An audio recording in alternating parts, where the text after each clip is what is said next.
in this mini training here. The Good Health and Wellness program has a strong component of communications. So we make sure that we really try to push out a lot of communications on social media or graphics that we can share with our tribal partners and other stakeholders, community champions. This is a great way for us to keep communities engaged in the work that we are doing. So we wanted to share some of the things that we do with our programs, and just also talk about the importance of communication. Thank you again to Brandon for doing the prayer. He's going to talk for a little bit about communications as well. He's our Director of Communications at the Great Plains Tribal Chairman's Health Board. And then I also want to introduce Shannon Udy and Madonna Dolphus, who are health educators for the Good Health and Wellness program. So Brandon, I'm going to turn it over to you. I will share my screen here and mute myself.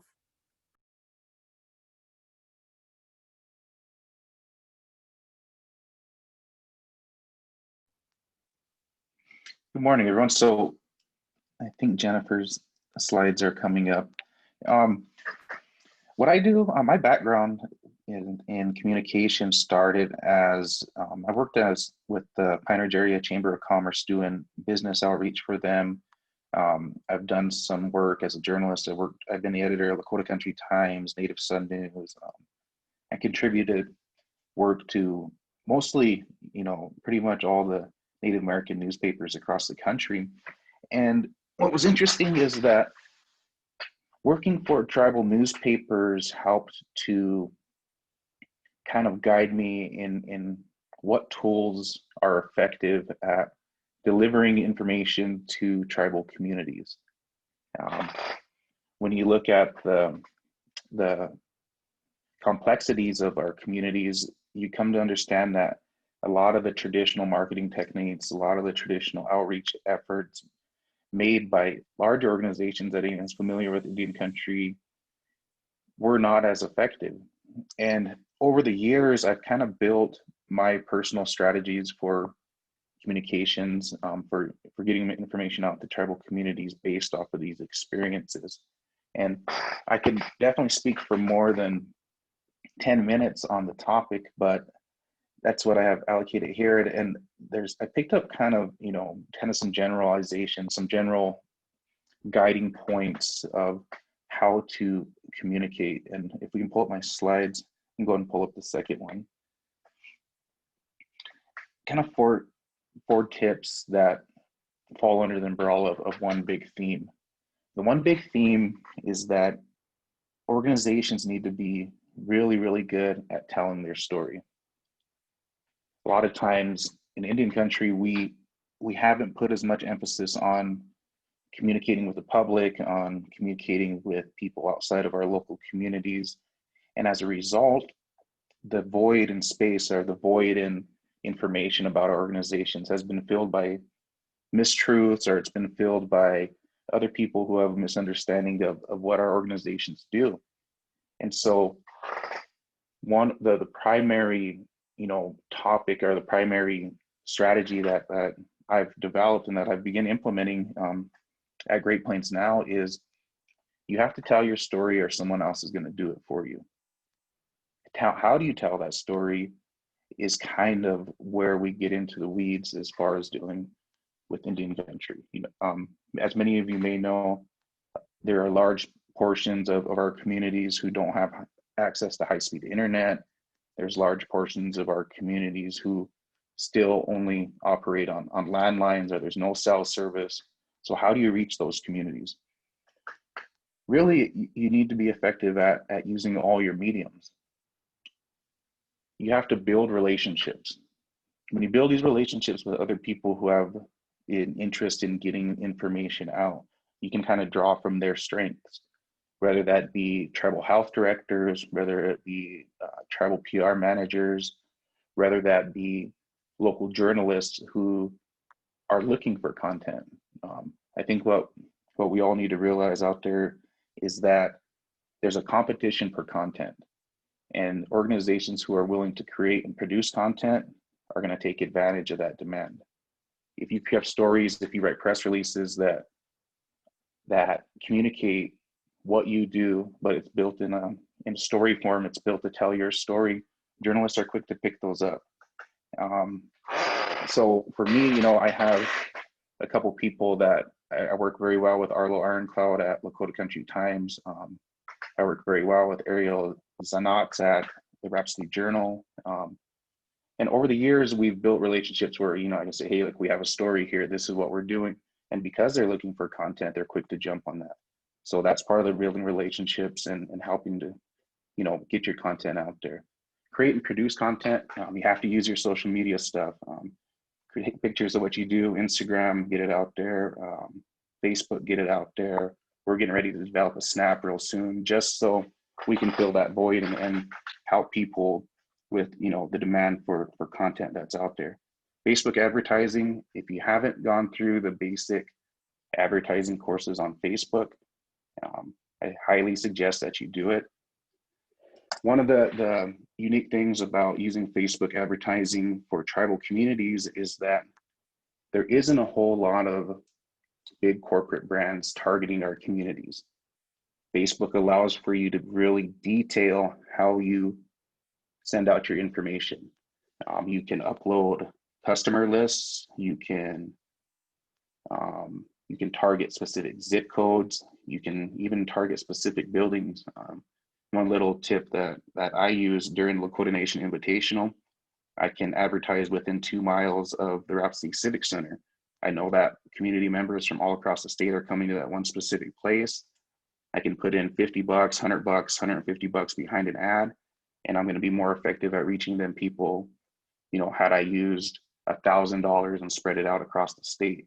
So if you don't know Facebook advertising, I suggest that you go through a basic course on that and begin using it. It's cheap, it's effective, and there isn't a whole lot of competition based off of who's targeting our communities. And the last tip that I can pass on to everyone who's getting communications out there or running social media, don't spend too much time, dealing with the haters. When I first started this job, or when I first started doing communications work and using social media as a platform, I would have an ad reach, 30,000 people, 40,000 people, be viewed by all kinds of people all across the country. But there'd be one or two negative comments. Well, what are you really doing to help the people? What are you guys doing? Who's this person that works there? And the biggest lesson that I learned was that if I'm reaching 30,000, 40,000 people, and only 2, 3, 4 people have it in them to respond negative to it, in a negative way to it, it's probably not worth my time to respond to it or be reactionary to it. So I think that's pretty close to using my 10 minutes. If anyone wants to have any questions on advertising or want to go deeper into anything that I talked about, feel free to shoot me an email and we can chat about it. Thank you, guys.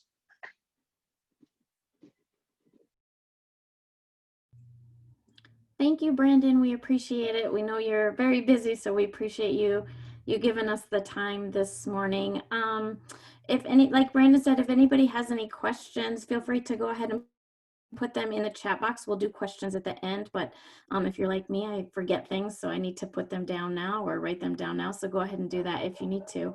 Next up is Madonna Dolphus. Thanks, Jen. I'm gonna go ahead and share my screen.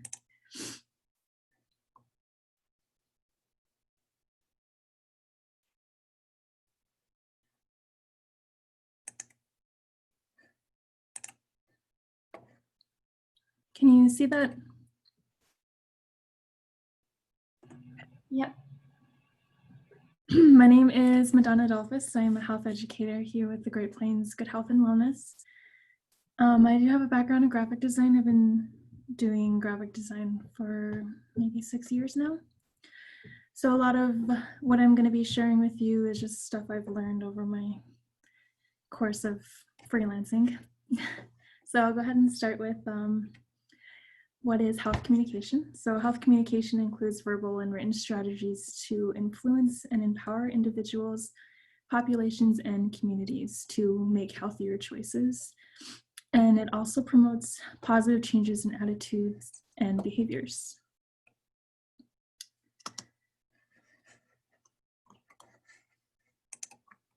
Sorry, I have like 3 screens up, so bear with me. Okay. Effective health communication and social marketing strategies. They all follow these components: research, know your audience, target populations, and development of materials. So the use of research is based on the shape of your materials, products, and which channels you're using to deliver them to your audience. Understanding your audience is key for knowing, what your audience likes, what their language is, and what their cultures are.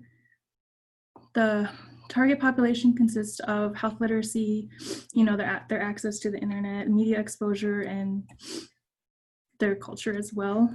Developing of materials is just what you choose to market these things, such as brochures, billboards, articles, PSAs, newsletters, stuff like that.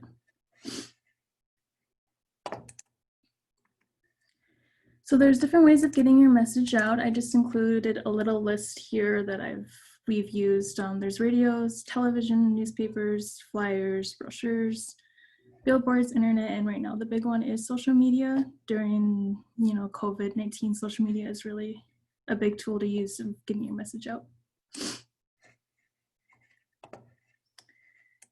So types of communications, there's many different types of communication, but the one I'm going to talk about is visual communications, such as pictures, drawings, graphs, diagrams. These tools are effective tools for communicating health information. Visuals can make the presentation of complex information, like data, easier to comprehend. They also make it more attractive, and they're just a great way of looking at a lot of information. So some examples of visual communications is infographics, flyers, and social posts for social media.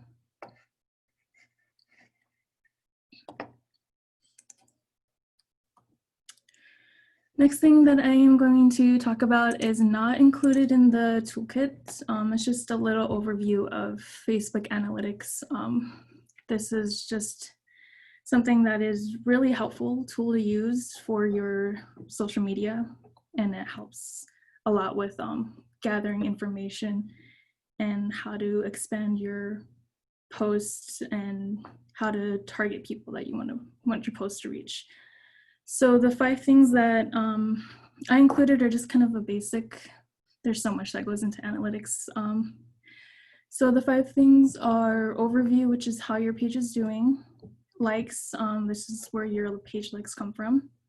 Your reach, this is where your reach is and what factors affected your reach, your post, how well your posts are performing, and people, who liked, saw, or engaged with your page.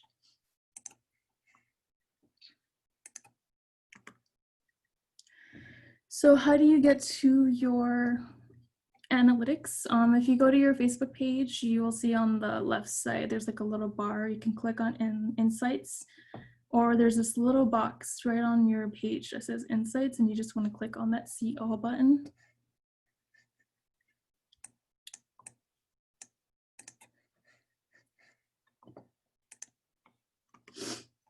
So the first thing you're going to see is your dashboard or your page summary. This is a lot of information that you can get. It's just like a quick way to access your page and the performance. Also included in this page summary, it shows you the 5 most recent posts and similar Facebook pages you can check out just for comparison in the analytics. So this section just shows you the key metrics of your page for the last 7 days, such as your likes, your engagements, and your reach. It also tells you the percentage change from the previous period, so you can see how well your posts are doing, if it's going up or if it's going down. And you can click into each of these to get a better breakdown of all of that information. Next is the likes. So when you click on this likes tab, you will see the growth, the averages, and the sources of your likes. They also include your total likes as of today and the net likes and where your likes happened. So if you look at this little screenshot here, it shows you that there was that many likes on this date. And if you want, you can click on that and drag it to the right, and it will show you a little breakdown of where exactly you got those likes. So if you got it from an ad or like a post or a boosted post, it will show you exactly where that like came from. So net likes, this graph just shows you the daily growth of your page likes, and it breaks down the proportions of your organic likes and your paid. So if you paid for an ad, it will show you how many likes you got from that, or if you just posted something, it will show you how many likes you got from that as well. So this really goes into breaking down each ad you create or each page you make or post you make. And this is very helpful to show you, how effective your ads are doing, or which posts are getting more attention than other posts. It just, this page just tells you, where the likes came from, such as your news feed or page suggestion or ads, or directly from your page. So if you really want to break down and look into exactly, how many likes or how many likes is this ad getting, or how many likes am I getting from people's news feeds, you can see that in your analytics.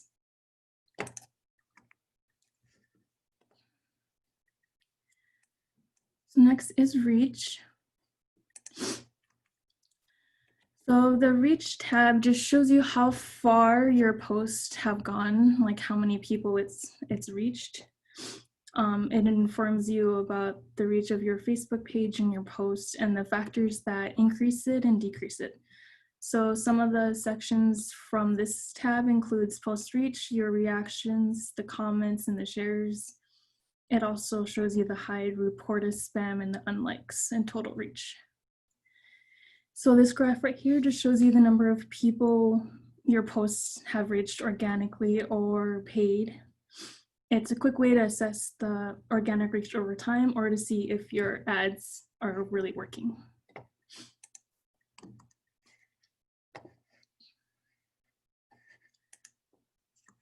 Next is the likes, comments, shares, and reactions. So when your post receives engagement, if somebody likes it or comments on it, shares it, has a little heart on it, any kind of reaction you get on your post, Facebook has this system where it serves it to more people because it's getting engagement. And that just means that the more engagement means it's going to reach higher or more people. So you're going to have a higher reach if your post is getting more engagements. So the total reach is the number of people who saw any activity from your page, such as the posts that are made to your page, ads, or even mentions. It just calculates all that stuff together.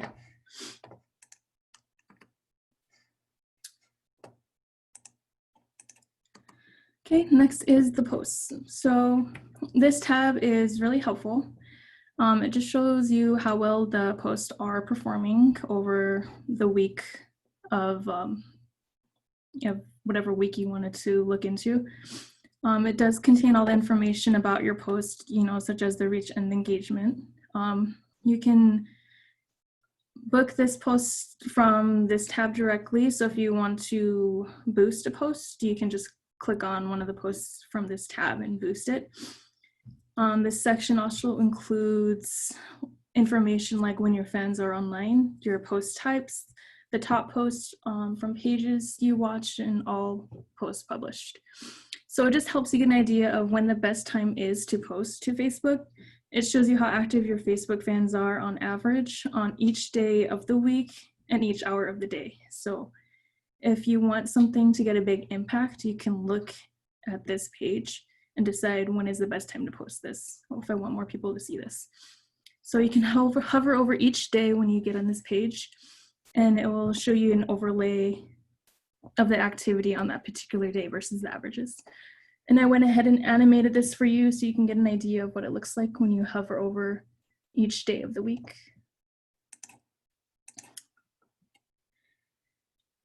So the graphs are changing by each day to show you the different times and days that your fans are online. And if you take a look at it, you'll notice it's pretty consistent between that 10 or 11 o'clock and 2 o'clock.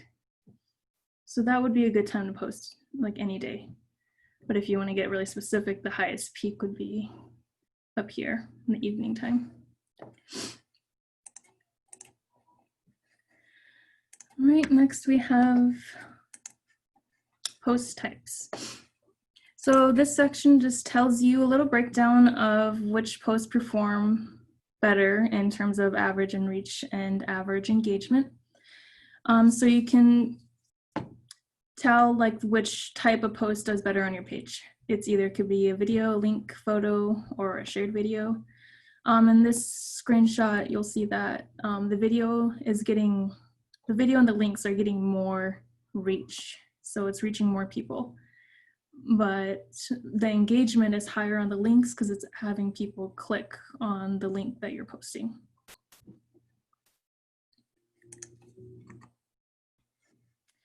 And this one is really a great tool if you don't have an idea of who your target audience is, or you don't exactly know who you want the ads to reach.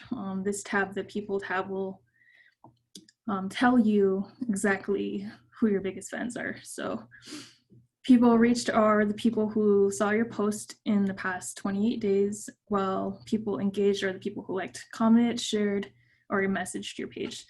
So it breaks down this section by age group, gender, location, and language. So it's great to see which demographics are most interested in your page.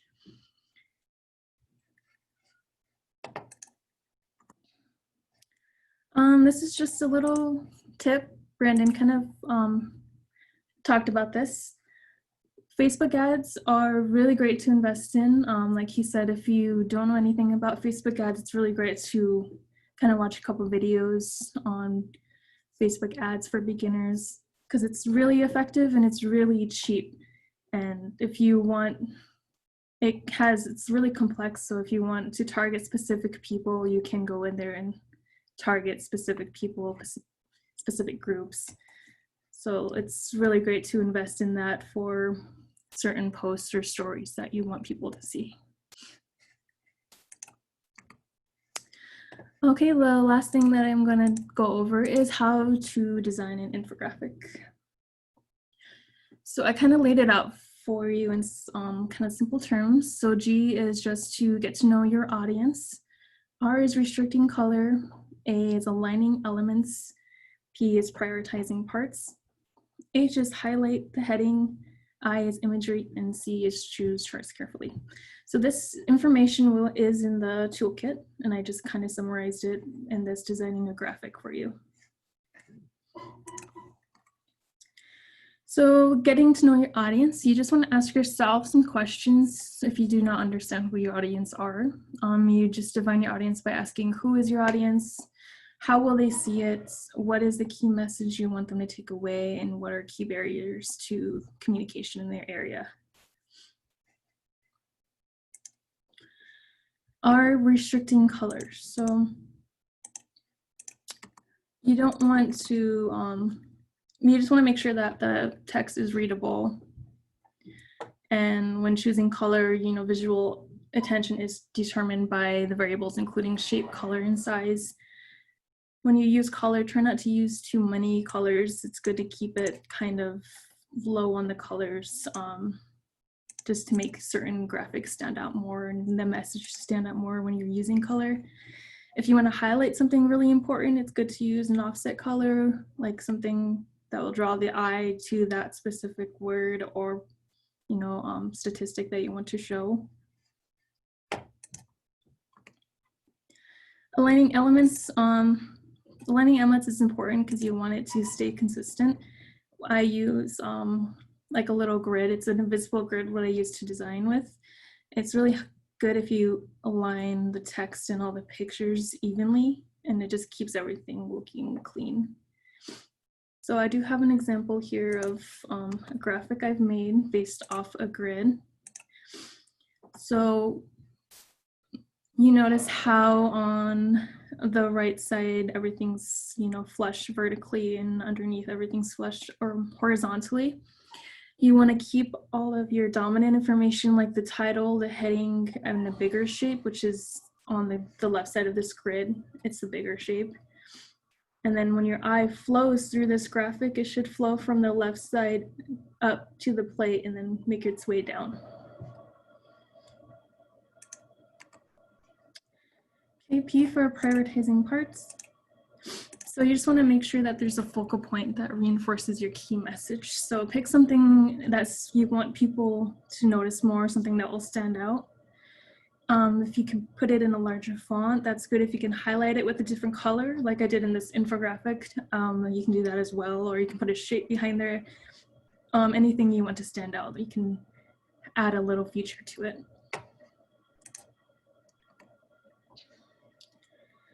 Okay, H is for highlighting the heading. So when you're thinking of infographics, it's good to have a good header. It should be high in contrast, large in scale. It should be the first thing people see. That way they can really decide if this information is relevant to them or not, if they want to look at the rest of the graphic or even read about it. When considering designing the heading, you kind of want to avoid exaggeration or scaring away your audience. These are just different approaches I came up with for obesity in children.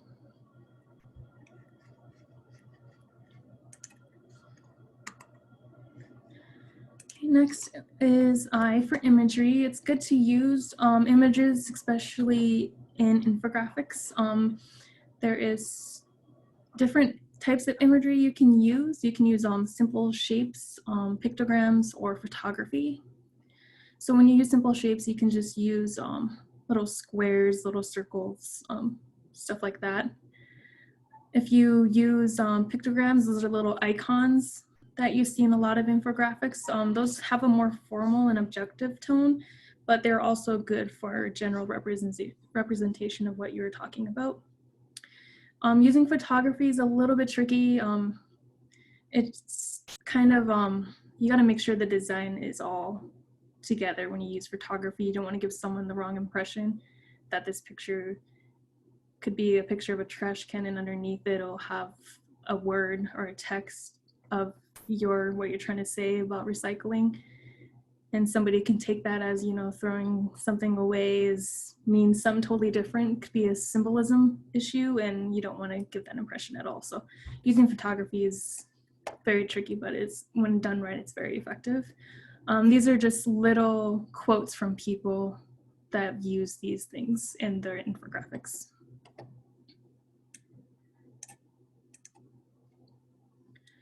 And lastly is the choosing charts carefully. So there's a lot of charts that come into infographics.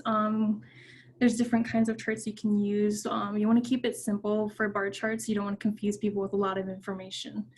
You want to avoid representing multiple variables. So if there's just stacks of information, people can get lost in that.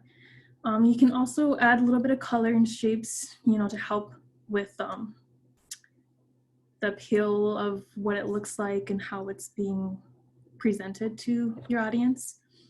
The most famous one that I've seen has been the picture tables, the icon arrays, like you see in this example. So when you highlight the first 4, people automatically assume that means 4 out of however many people are there.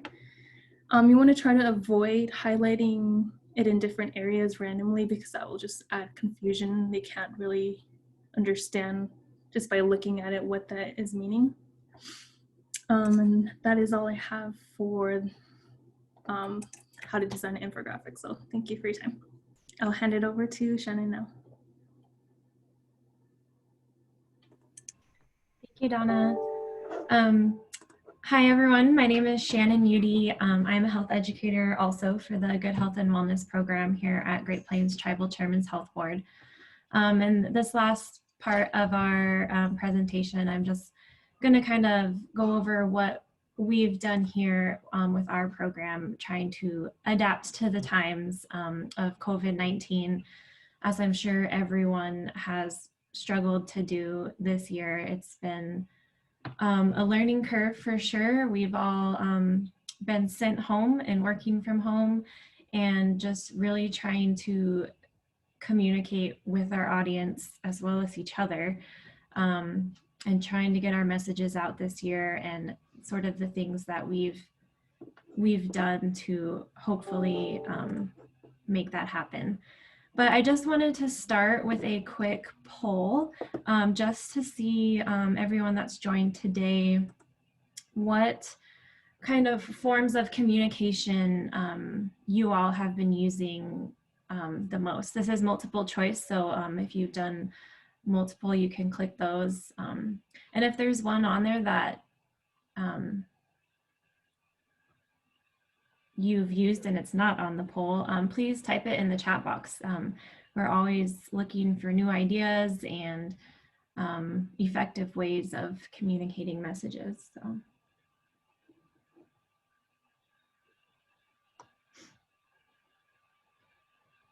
Just give it a moment.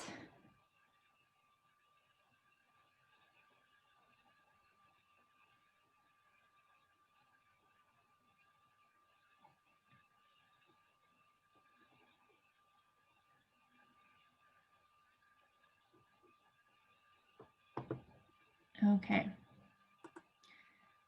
So share the results here. Facebook is very popular.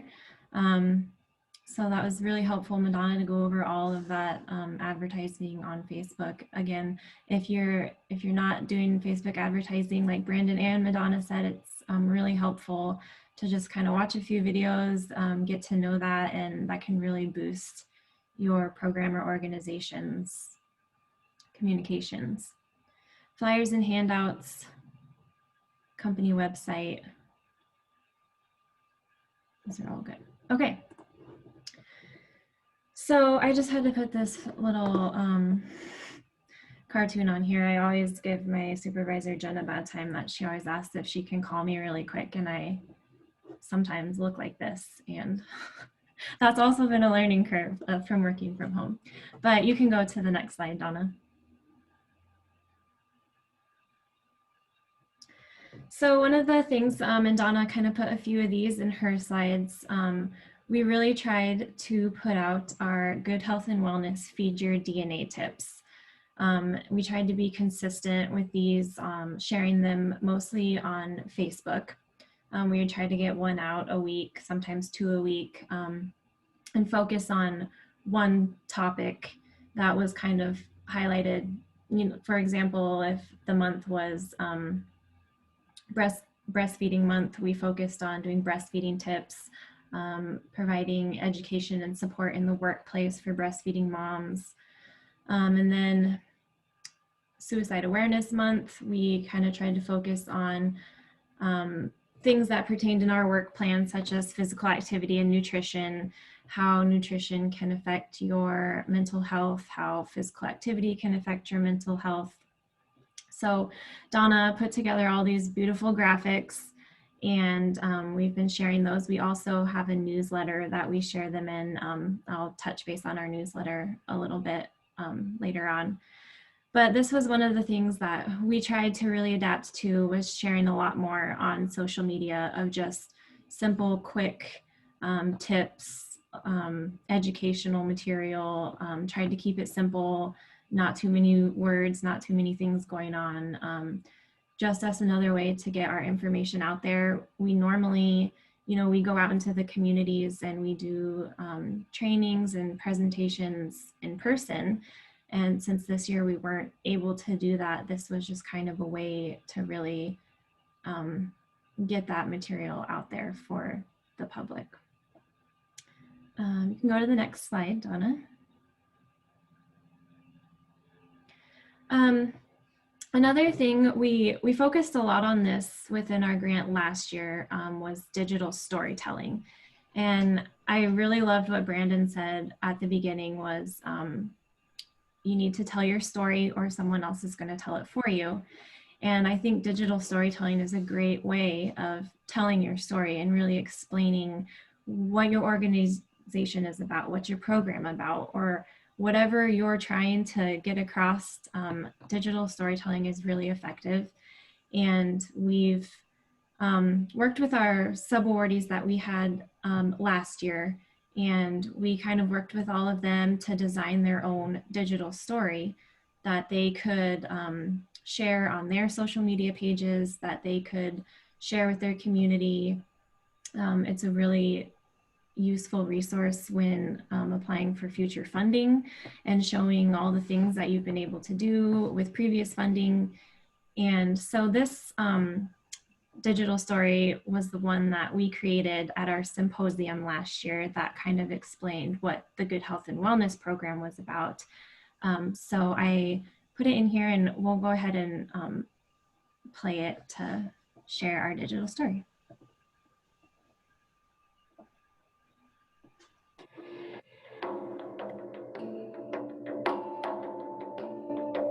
The Good Health and Wellness program, we were funded to provide training and technical assistance to tribes in the Great Plains region to do policy, system, and environmental change. The Great Plains Good Health and Wellness program, we offer training and technical assistance for our tribal partners. We are able to cater to their work plan. So we look for things that are community driven. The projects that we fund and the tribes that we fund are doing big picture changes. So they're trying to make their communities healthier places to live so that healthy choices are a norm in their communities. So my name is Tara Huska. I'm a member of the Oglala Sioux tribe, and I am the tobacco control health educator for the Good Health and Wellness program.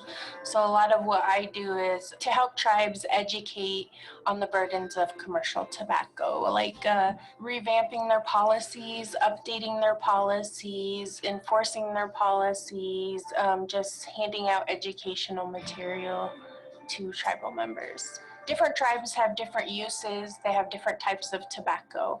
And so what we want to express is keeping it traditional, not using commercial tobacco as offerings to medicine man or to the spirits, or even smoking in ceremonies, so that they are smoking it pure. So it's, trying to keep it sacred by staying traditional. My name is Sarah Lincoln. I work with the SWO Diabetes Center. I'm currently the director. I've been there for around 4 years. We take anyone from being diabetic to pre-diabetic. We provide screening, first of all. That's where kind of our jumping off point is. So we check your blood pressure, your A1C, your blood sugar, your cholesterol, your height, your weight, your BMI, your body fat. We do all that, and then once we get that, and then we kind of visit with you to kind of see where they need to be, if they need to be in a program, if they need to meet with their dietitian, if they need a personal trainer, or if they just need general guidance in the right direction. My name is Brad Jensen. I am the outreach coordinator for the Special Diabetes Program for Indians at the Spirit Lake Tribe. We have services such as we do have fitness trainers at our center, so we can help them, physically, or we have a nutritional educator, we have a dietitian who can also give information to them to, help them live a healthier lifestyle. But with the grant that we received, we do the lifestyle classes out of that grant. We do offer incentives, for people to join. So we do offer, lunches or some light dinners, so that way they're able to come back and complete the course. I'm glad that our special diabetes program and everything that we have to offer has made a huge impact on people's lives and how they want to make a change for the better for their future, and maybe inspire those who are a lot younger than them. Overall, our goal for these communities is for them to be able to implement these different changes, but for them to be sustainable for the communities. And that's very important to us, that even after maybe the funding source may be gone, that these great things still continue to go on. We want to provide as much education on things that we can to help out the communities so that they're able to carry this on and do it on their own. Ultimately, we couldn't be a successful program without the success of our tribes. And so the tribes and the subawardees that we have been working with are just phenomenal. It truly has been an honor to be a part of this program and to help just in the little ways that we're able to. I'm so proud of all the work that they have done, and I'm just honored to be included, and thank you.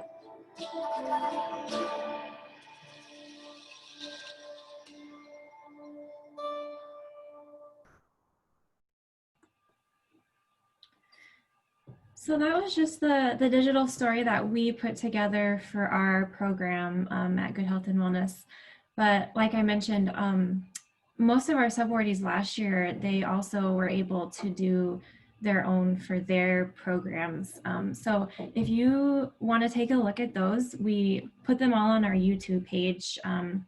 If you just type in Great Plains Tribal Chairman's Health Board in YouTube, it'll take you to our channel, and we have all of theirs on there, and they did a really good job. They all came out really well and explained their programs great. So this is just a really good way of telling your story and telling it the way that you want it to be told, and explaining your program on how you want it to be seen. So, and they don't have to be this, I mean, we used an outside source to kind of help us do the filming and putting it all together for us, but there's much simpler ways, you know, just doing a slideshow with pictures and doing voiceover.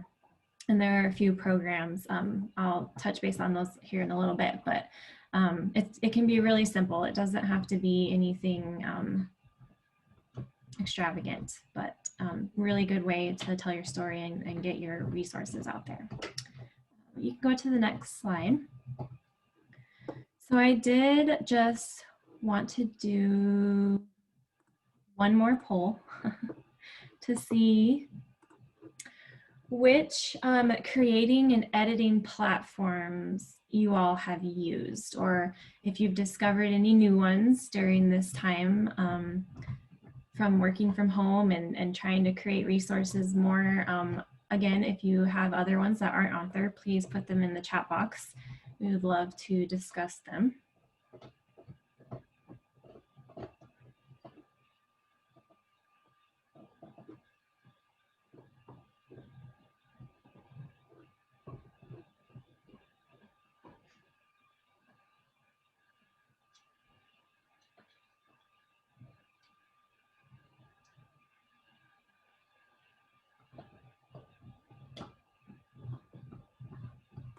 Okay.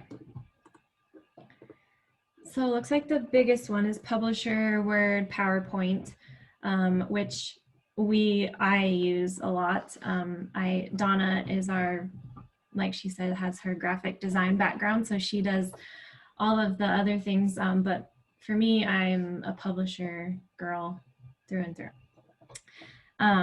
But Powtoon, I noticed nobody clicked that, but I'll go over Powtoon in a couple of slides. That is a good resource for making digital stories also. So some of the things that we've used, or Donna has used for creating our graphics, two of the biggest ones is Adobe Sparks and PictoChart. She also uses InDesign and what's the other one? Illustrator. So Adobe Spark and PictoChart, they both, you do have to have a subscription to use them. And I think PictoChart you can use for free, but you have very limited things that you can do. But if you just want to do a really short, quick infographic, get some information out there, hang up a flyer for an event, PictoChart is a good one to go to for just some free basic things. And it will let you convert to a PDF right to your computer. So these are two of the ones that we've been using to design some of our graphics. Go to the next slide, Donna. Like I mentioned earlier, we started a newsletter for this year, and a lifesaver for us has been using the Grammarly website. So this really edits everything for you. It corrects all of your spelling issues, punctuation. It can also point out like, hey, this sentence doesn't really make sense. You need to reword this. Here's a suggestion on how you can reword this. So for big publications, I mean, we use it on our small graphics also, but for our big publications like our newsletter, it's really helpful to make sure that we have everything professional and there's no typos, no anything wrong with our newsletter. And then Powtoon, I have this, I'm not sure if it'll be able to work, but this is also a free, limited controls, a free resource you can use to create short videos. You can upload your own pictures or your own video clips into this, and then it has just fun little graphics and words, and you can design it, which I found it a lot easier. I'm sure there's way more extensive ways that you can edit videos, but for me, starting out, I started using Powtoon a few years ago just to create short little videos. So check that one out if you want to try like a digital story or just a quick video on your program. I don't know if this will that work, Donna? Or do we have to stop sharing the? Okay, I don't think so.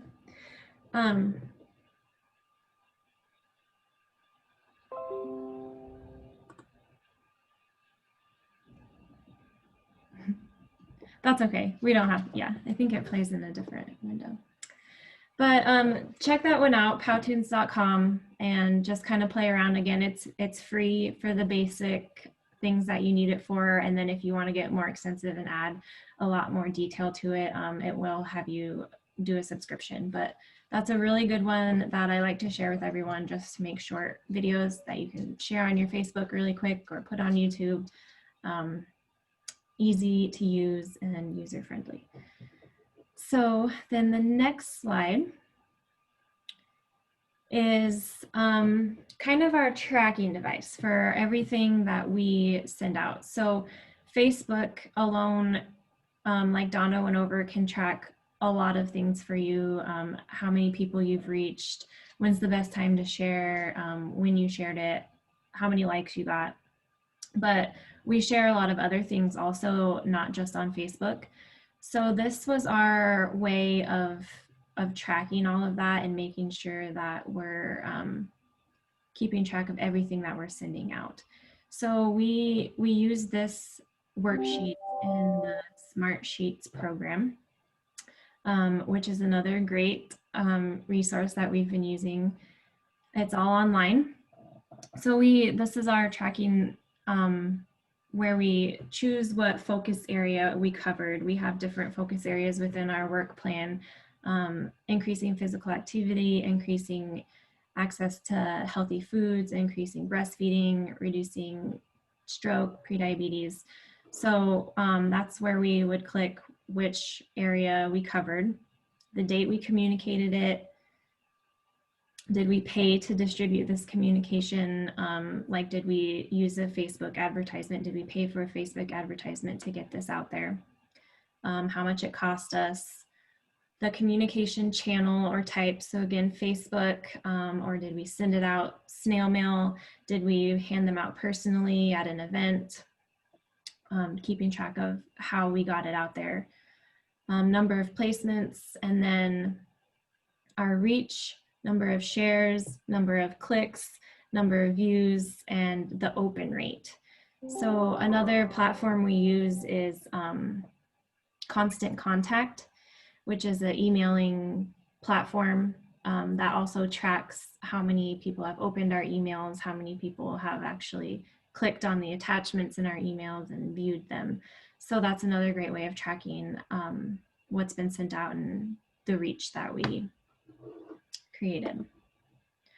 So I think we're right at time. I want to leave time for questions at the end for Donna, also Brandon. So I think That was my last slide, right, Donna? Yeah. So thank you, everyone. If you have questions, you can unmute yourself or type in the chat box also, and we can read those out for you. Thank you. Thank you, Shannon and Donna and Brandon. We appreciate all that great information. One of the things that the Good Health and Wellness team did this year and was update a media toolkit. Previously, it had been created and published under a previous funding opportunity, our partnerships to improve community health. But that was quite a few years ago. So we really wanted to update it, put more social media presence in that. And so Donna and Shannon worked tirelessly on that, and it is an excellent resource. And it highlights a lot of the things that Donna and Shannon and Brandon talked about. We will be sending that out with a follow-up email. So we'll be sending that out to you guys.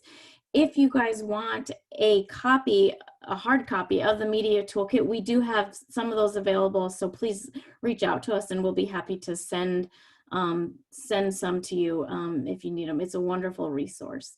But thank you again, Shannon, Donna, and Brandon. I'm going to go ahead and put the evaluation link in the chat box, but you guys go ahead if you have any questions for us, put them in the chat box or unmute yourself and go ahead and ask those. And I think Sarah put in the chat box that, is it, I don't know if I'm pronouncing this correctly, is it Canva, another resource, is that right, Sarah? Yes, that's it. Okay, thank you. So that's another resource that Sarah has offered. I had a question from Madonna. I missed just the very first seconds of your presentation. Is that going to be in the send out that's going to come? Yes, I believe we got it. We recorded this, right? Yep. Yes. Okay, thank you. It was very good. I enjoyed all of it. Thank you. If things are too big to send with the Media Toolkit and the slides, maybe expect 2 emails. So we'll kind of gauge and see how that goes, guys. But if you don't see anything, sometimes when we send some things out, they bounce back. The attachments are too big. So if you haven't received the Media Toolkit or the PowerPoint, please let us know and we'll find other ways to get it to you guys. Hi, Jennifer, this is Rose. I had a question. So like if we were to apply for grants from your guys' office and stuff, like the fees for constant contact and maybe some of the subscription fees, is that allowable cost in like some of your grants? So it would depend on the allowable cost, but we can definitely take a look at that depending on what funding opportunity and what the allowable costs are for those funders. So a lot of the programs at the health board have different funding agencies, whether it's HRSA or CDC. So it depends on the funding agency, but that's something that we could definitely look into for sure, Rose. Okay, thank you.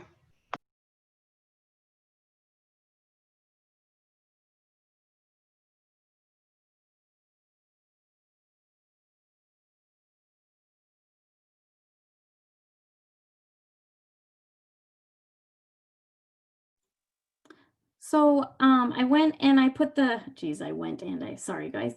I put the evaluation link in the chat box. So if everybody could please take just a few minutes and fill that out, we would appreciate it.